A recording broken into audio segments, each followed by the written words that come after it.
ओ हलो दोस्तों, जरा ॿुधो। इंसान खे पढ़णु ज़रूरी आहे। सुठा किताब पढ़ण सां माण्हूअ खे मिलंदो आहे ज्ञान, माण्हू थी वेंदो आहे विद्वान। छा तव्हांखे पढ़ण लाइ टाइम कोन्हे? त ध्यान सां ॿुधो।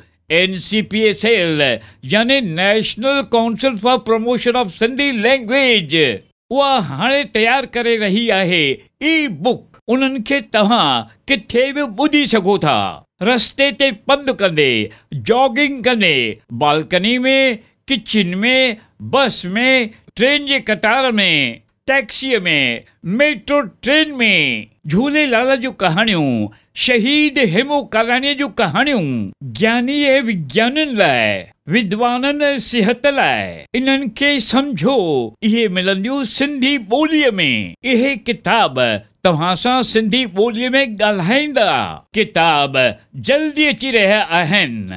NCPSL ई बुक। यादि रखो, any time anywhere. Thank U, महिरबानी।